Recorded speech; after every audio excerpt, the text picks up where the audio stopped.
Well, good morning. I am so happy to see so many of you here and some faces, familiar faces that I haven't seen in a while. And the fact that you're here just makes me overjoyed.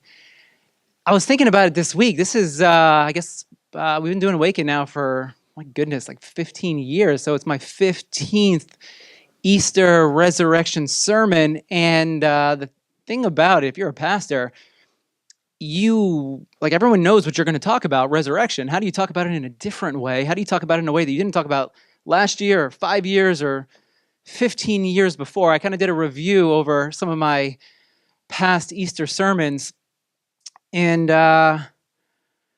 so much fun because you have to be creative, you have to listen, you can't just put something together.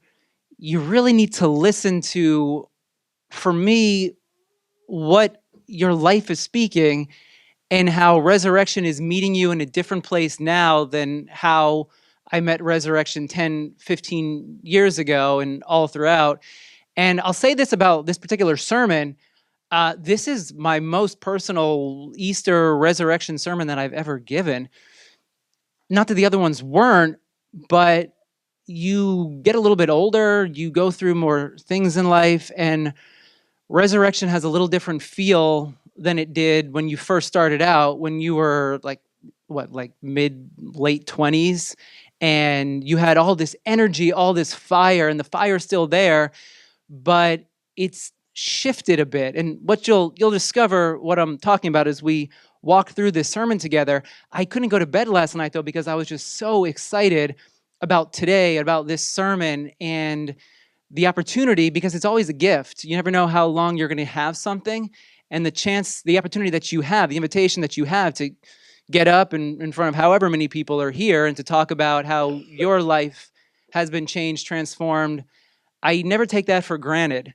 I see it as a gift that I have now in this moment, and that's all of life. It's all a gift that we have, and you have no idea how long you'll be here in this moment, in the seat that you're at, or with the moments. Like I see a young baby right now, and those moments go by so fast. And I guess I'll just say this. I wasn't planning on actually introing my sermon this way, but I don't know what's going on. But don't take any moment for granted.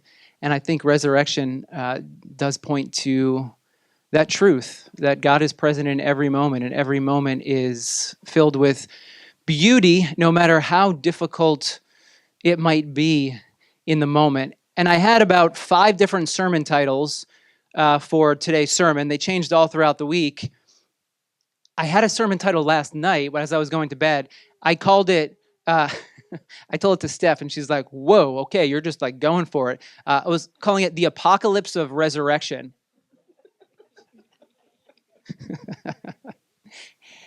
Then I went to bed and I started thinking about the sermon, and I love that title. It's great. That's why I had to mention it to you, because I'm like, that is like really good. But I realized I needed a new title because that one just didn't quite fit. And so the title for today is When the Tomb Won't Open. I got out of bed and I jotted that down on my notes. I leave my notes on the kitchen table Saturday night so I can review everything on Sunday morning. So I went down and jotted that title and put a couple other notes, because we're going to return back to this title at the end. It's going to be a circular sermon. We'll talk about when the tomb won't open, but then we'll get back to it a little bit later. But I want to start here this morning for all of us. And if I were to, I am actually doing this. As I present this picture to you, and if I were to tell you all this is what the world looks like, what would you say?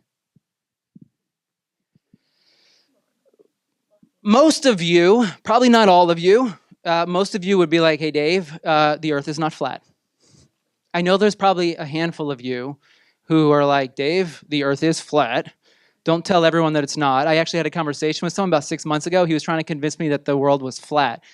I was like, you didn't sell me on that one. But we all know that this is not the world that we live on. It's a sphere. Is that typically, I guess, what we would call it? What is it, Ted? It's an oblate spheroid. Thank you.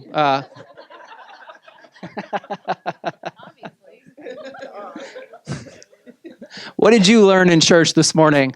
Oblate spheroids. What about this? If I were to tell you this is how our solar system works, that the Earth is at the center and the sun revolves around the Earth, what would you tell me? I rest my case. You'd be like, Dave, we've moved beyond this way of thinking. There's a guy by the name of Copernicus, and what we've learned from Copernicus is the Earth actually moves around the sun. The sun is stationary, and things don't all revolve around the Earth. We've grown, we've evolved. We are children of the Enlightenment. We've grown beyond some of our earlier understandings of the world, of how things work. We have science, we have technology, and they have been absolutely great because they have created the modern world. And the modern world, I mean, how many of you are glad you're alive now rather than 1,500 years ago? Most of you are like, yep. The rest of you, I guess you would have wanted to have fought with the Roman army. So here's a couple, for me, modern inventions that I absolutely love about the modern world, and I'm sure you have some of these as well. An airplane, you can get anywhere in the world within about 24 hours, typically. I mean, 100 years ago, this was not possible. Now we have flight. What about this one? Google Maps. Anyone? You're like, yes. I would be lost without Google Maps. Great invention, has helped me a lot. How about this? Air conditioning. I don't know what was more, air conditioning or Google Maps. How about this one? A hot shower. Okay, I see most of you are like, yes, modern world, love it. Glad I wasn't alive 100 years ago. Here's this. Indoor toilet. So you don't have to go to the outhouse in 2 o'clock in the morning when it is icing and sleeting and snowing out. So the modern world, it's great, but what has been lost as we have elevated rational or scientific thinking to the pinnacle of human experience? We're children of the Enlightenment. We've evolved. We've grown beyond where humanity has come from, and it's been great. Obviously, we had all these pictures and all these things that are really, really helpful and that we appreciate, the fact that we get to enjoy them, and those who came before us didn't. But what has been lost with this progress? I would argue that as technology, as science have advanced, we have become more removed from nature, from mystery, and from spirit.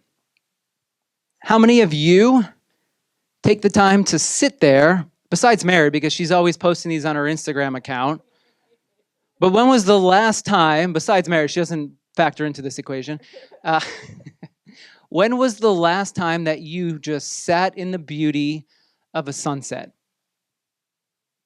I see Gina's like, yep, I do. So some of you, great. What about this one? How many of you have been there watching the sunrise in the morning? All right, Jose. So there's some of us. I mentioned the manager when we left here on Friday night. He's like, hey, if you guys ever want to do a sunrise Easter service, let me know. I mentioned it to a few people, and I just got groans. Sunrise. When's the last time you saw the sunrise? What about this? My kids, when they see a rainbow, they're like, hey, like they are so excited. If I saw any of you that excited about a rainbow, I'd be a bit surprised. A rainbow, it's become a common occurrence. Now, maybe some of you love rainbows, I'm not sure. But then there's always that person, I'm not going to name names, but there's always that person that you see a rainbow, and for a moment you're awed by the beauty of it, and maybe you mention it, you're like, yo, check out that rainbow. And they're like, do you know what a rainbow is? No, please tell me. Well, to understand how the bow is formed, we need to consider the path of a ray of sunlight through a single round raindrop. And as light enters the raindrop, it's refracted. The path of the light is bent to a different angle. And some of the light's reflected by the internal curved, mirror-like surface of the raindrop. Finally, it's refracted back out of that raindrop toward the observer. And we could continue with this definition, but you're already like, you ruined the rainbow for me. Well, it gets into what makes a double rainbow. You're going to have to go look that one up. We know what a rainbow is. We know how it's formed. We can scientifically explain it, but when you do that, as I read this definition, it's as if it takes something away from the beauty of a rainbow, the mystery of it, being awestruck by this anomaly that you see in the sky. Every single December, our family goes to Stu Leonard's up in Danbury, Connecticut, because the kids love looking at the flying animals that are up there, the animatronics, pulling the cord of the cow who will move for you. And typically in years past, my kids have fought over who gets to pull the rope that makes the cow moo. We went there 4 months ago in December. My 8-year-old son didn't care for the first time ever whether he was able to pull the rope of the cow. And me and Steph looked at each other and we're like, he's already outgrown the cow at Stu Leonard's. Now, Kit went up and she pulled that rope like 15 times. We had to like kind of drag her away. Like, come on, there's more things that you can mess around with. But what happens as we've grown as a culture, as humanity, but also as we grow older, it's almost as if there's this loss of wonder that we experience. When you're young and everything is new, everything surprises you. You can be awestruck by any little moment, but then things that were so special and unique become common, they become ordinary. As we've evolved, as we've grown, as we've become, we could say, enlightened, as science has evolved, technology has expanded, I think we've become less open to the unexpected.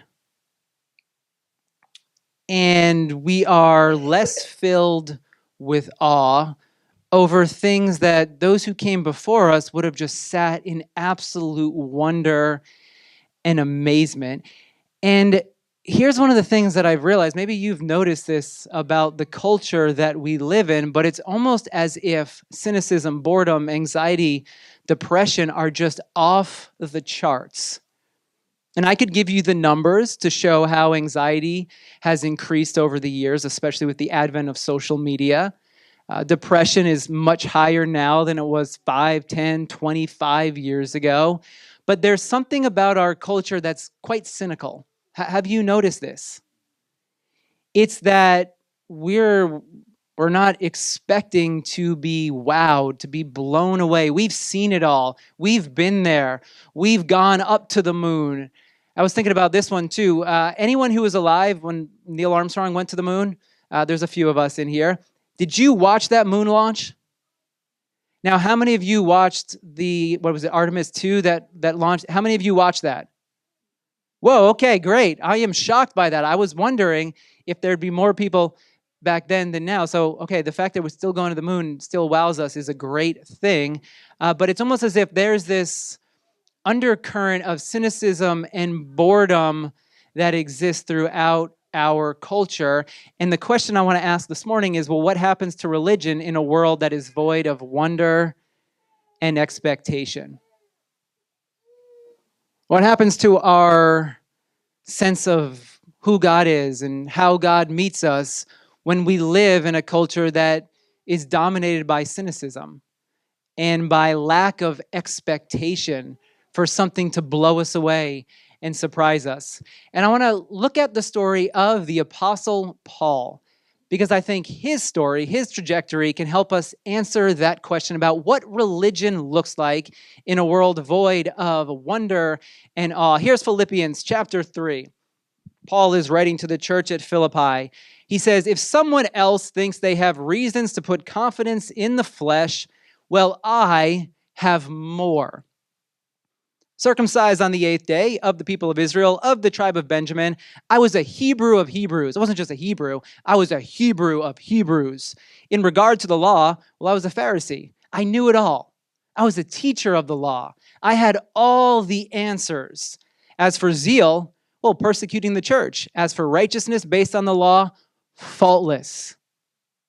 I had it all together. You want to talk about religion?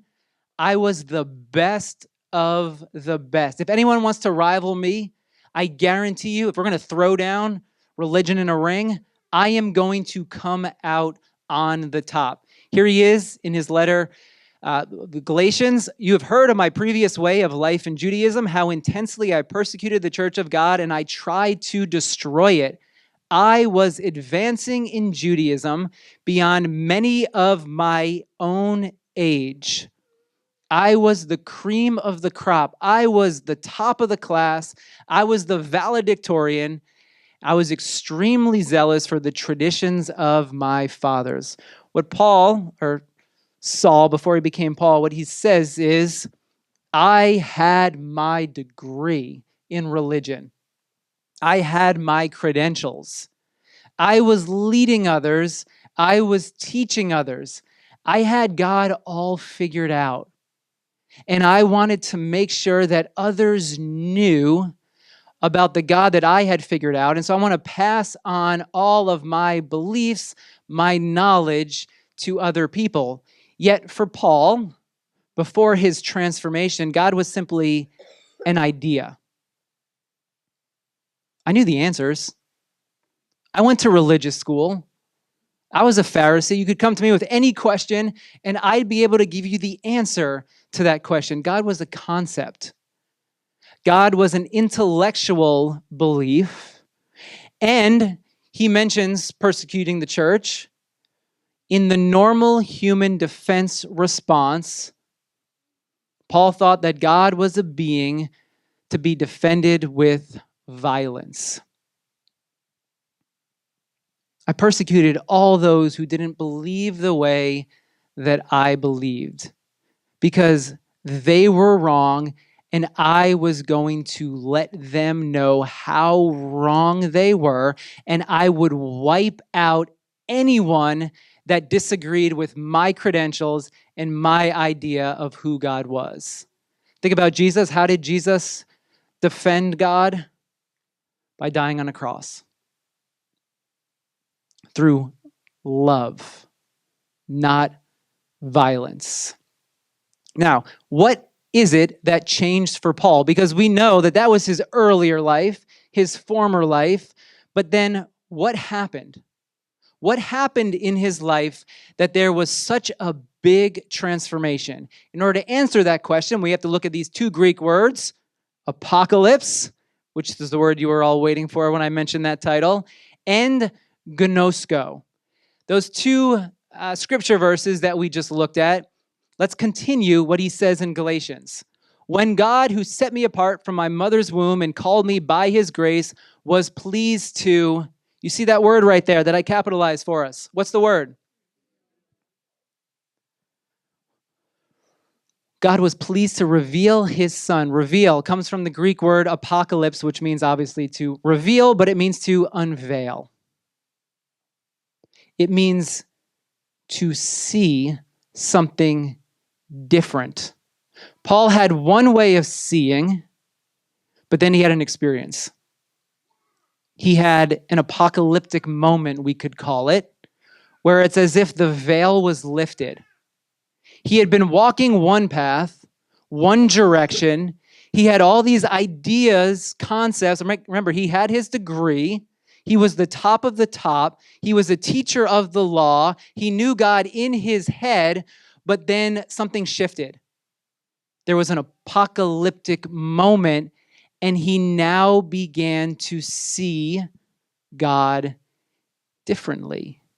He had an experience, as we'll look at here in a moment, with the resurrected Christ, and it changed everything, literally everything for him about how he viewed and understood God.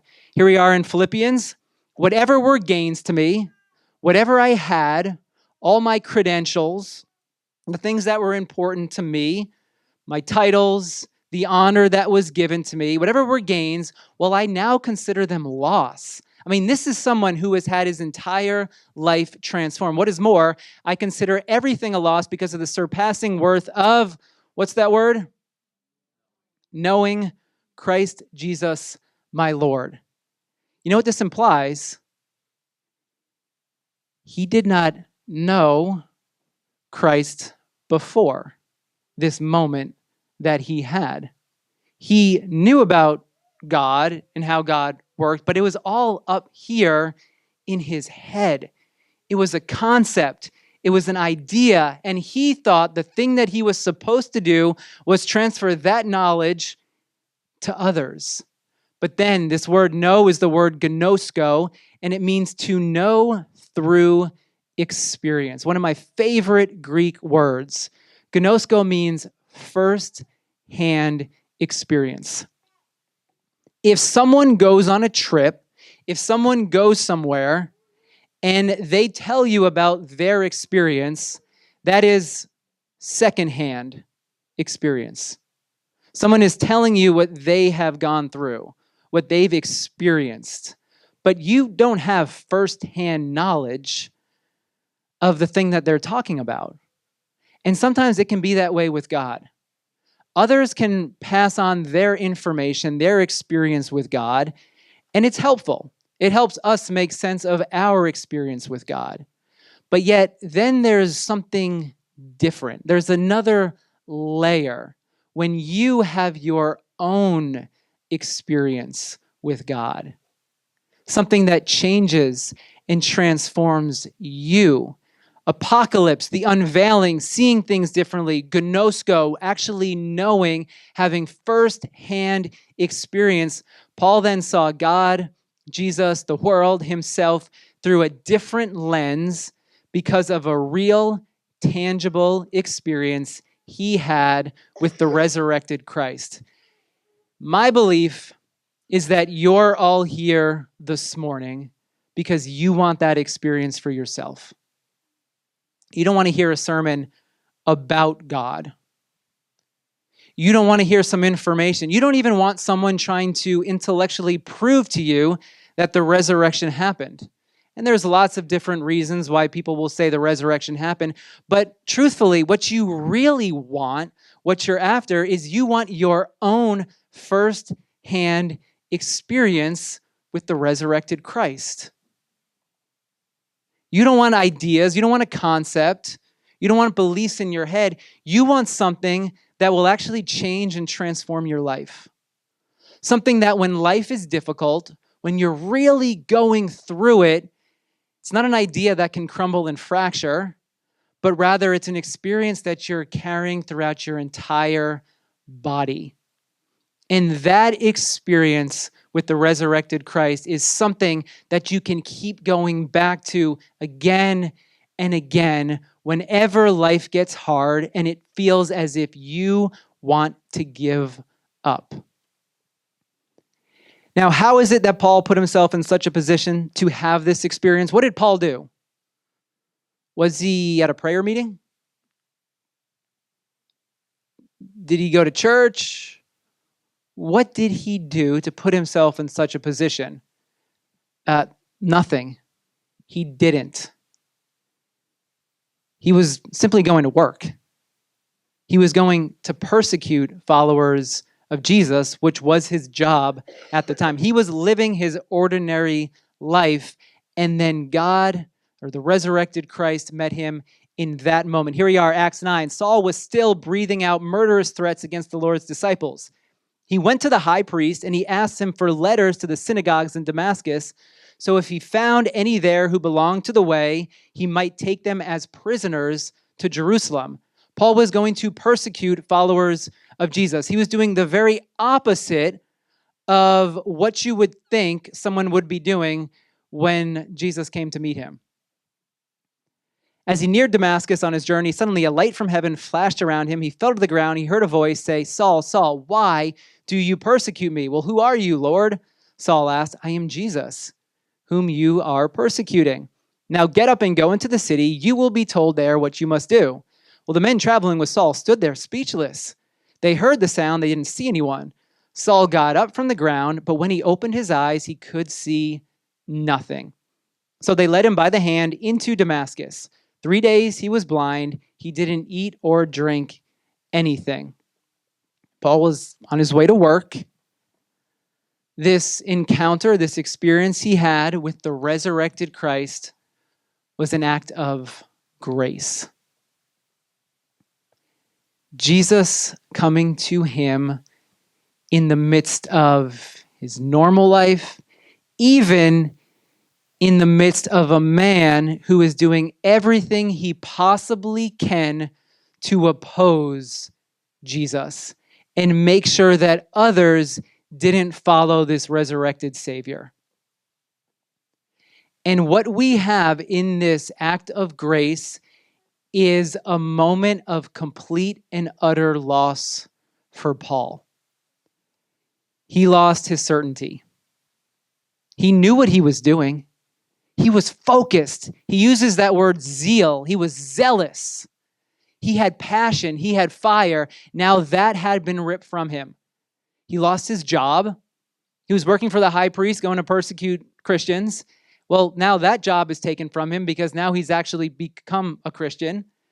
He's lost his status, his title, the honor that he had. He's probably going to lose all of his Instagram followers if now he starts telling others that he's following Jesus. They're going to be like, wait a second, this isn't the person that I started following. He's lost his purpose, his direction. He's lost his sight. This is a liminal space. Liminal meaning a threshold, a space where you're moving from one realm, one area, into another space. You're moving from a place of certainty, of purpose, when everything makes sense, and then you're stepping into the liminality, which is the in-between, the space where you're moving away from certainty and you do not know what is next. And for Paul, and for many other followers of Jesus that we read about in the Bible, God shows up in the liminal space. God does God's best work in the moments when we find ourselves adrift, lacking purpose, when the rug is pulled out from under us and we feel as if there's no solid ground under our feet. I think it's because that's when we're most open to those moments of wonder, of mystery, the moments that are unexplainable. Because when you can prove everything, when everything is rational and certain in your head, honestly, we have no need for God. And that's what happens as we've grown, as we've evolved science, technology. It's almost as if our certainty is taking us away from the mysterious experiences with God that God desires to offer to us. When everything is certain, well, we're sure of ourselves, what we can do, how we can operate, the power that we have. A couple of weeks back, I mentioned my house that still looks like this. Not a good thing. Luckily, there's some wood that's there to make sure we don't get animals in the house. I talked about this probably about 3 weeks ago, and I'll be honest, with the house sitting there like that, it's felt like a constant gut punch for me over the past 3 weeks.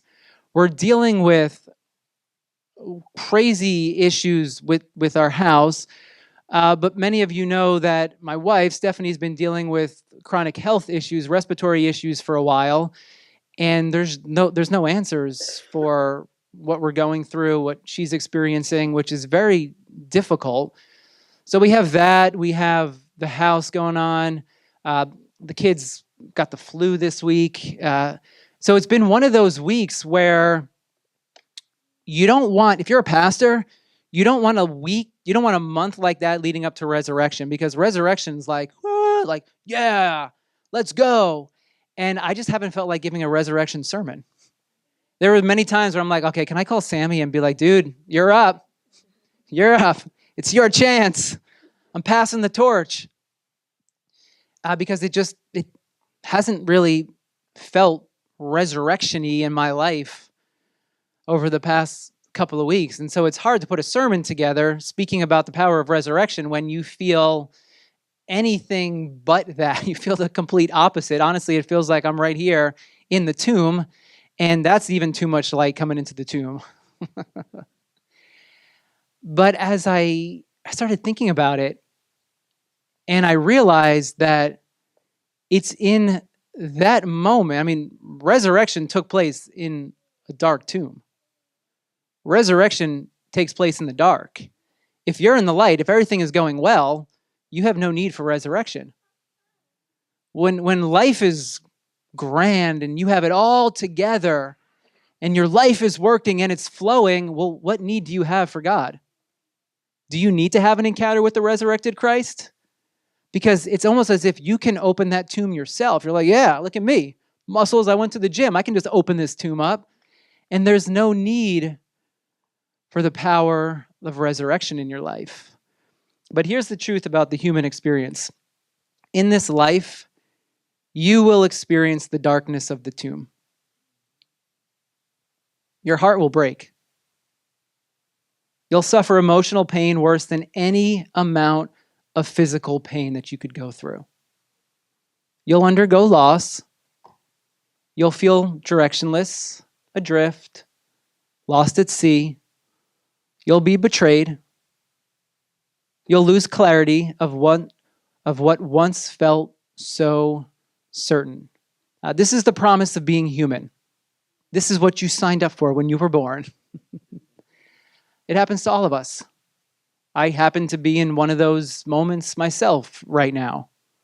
That liminal space where everything that was so sure, like I look back on those resurrection sermons and so sure, and then you walk into something and ideas that you had, well, they don't really help for where you are, because what I've come to realize is I don't need ideas about God. I need God. I don't need Jesus, the resurrection, as a concept in my head, as a belief that someone can give me to intellectually believe in. I need an experience with resurrection in my life to carry me through, to offer hope, to give light, to know deep within me that the story isn't over. And that, yeah, it's dark in the tomb, but Sunday's coming. And I don't know when Sunday will be here, but it's on its way, even when it doesn't feel like it. And over the past couple of weeks, there has been this constant verse that's been coming to mind. I'll share it with you. It's from John chapter 6. And Jesus offers a very difficult teaching. Many people walk away from Jesus. From this time, many of his disciples, they turn back and they no longer followed him. This path is too difficult. This path is too hard. We want to be on the top. We want certainty. We want God to do everything for us. This path of walking into suffering, it's way too difficult. Well, then Jesus says, well, you don't want to leave too, do you? Jesus asked the 12. Simon Peter answered him, Lord, to whom shall we go? You have the words of eternal life. We've come to believe and to, there's that word again, gnosko, to know through firsthand experience. You are the Holy One of God. Over the past couple of weeks, this phrase has kept coming to me. Well, where would I go? Where would we go?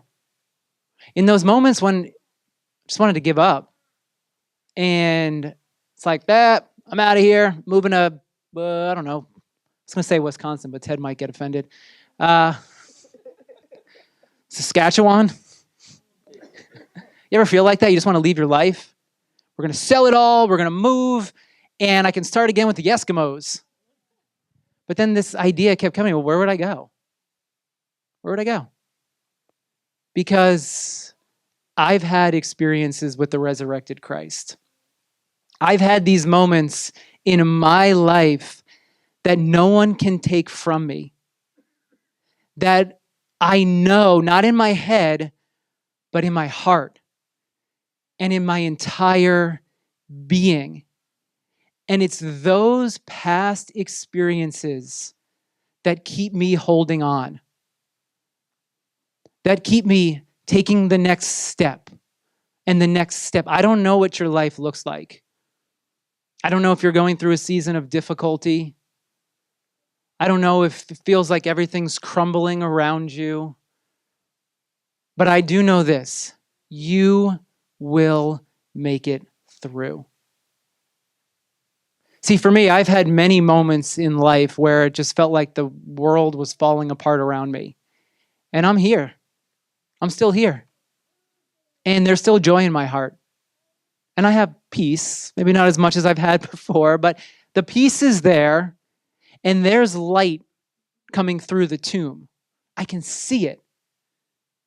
Even when I don't feel it, it's as if I can see it somewhere within me.